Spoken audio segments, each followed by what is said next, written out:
If you'd like to follow along with your own HaShem devotional, please click the link in the description below.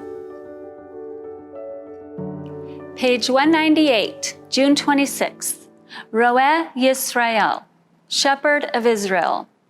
Hear us, Shepherd of Israel, you who led Joseph like a flock, you who sit enthroned between the cherubim, shine forth. Psalm 80, verse 1. The psalmist opens this chapter with a cry to the Shepherd of Israel for restoration. It most likely was written when the king of Assyria conquered the northern kingdom in Samaria and deported the Israelites. He pleads with God to reverse the disaster that has come upon the northern kingdom.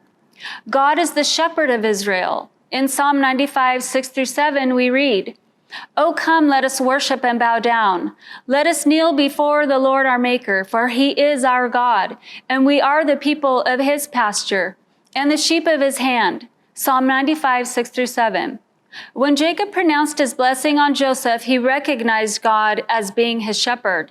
He said, "May the God before whom my fathers Abraham and Isaac walk faithfully, the God who has been my shepherd all my life to this day."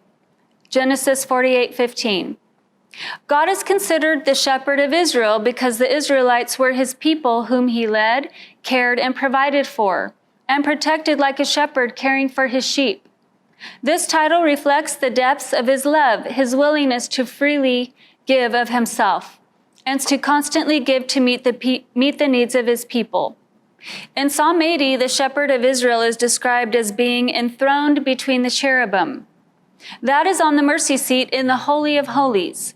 The psalmist pleads for him as the shepherd of Israel, from this position of supreme power and authority, to hear his cry and to come to the aid of Israel, deliver them from their enemies, and restore them once again. Today, he is our God, and we are the people of his pasture and the sheep of his hand. Psalm 95:7. He is our shepherd who leads, guides, protects, feeds, and cares for all your needs. Just as a shepherd knows each sheep and calls them by name, he knows you by name. He constantly watches over you and protects you from danger. When you truly know him as your shepherd, you will not be filled with worry or fear about your future or any problems or circumstances you may face.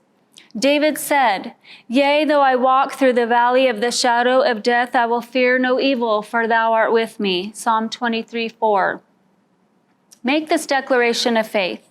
Father, you are my God and my shepherd, who leads, guides, protects, feeds, and cares for me. I know you are with me. I am safe and secure in your care. I will not fear. The HaShem devotional book is now available. Receive your copy today. Click the product link in the description below. May the angels of the Lord encamp around you and answer all your longings.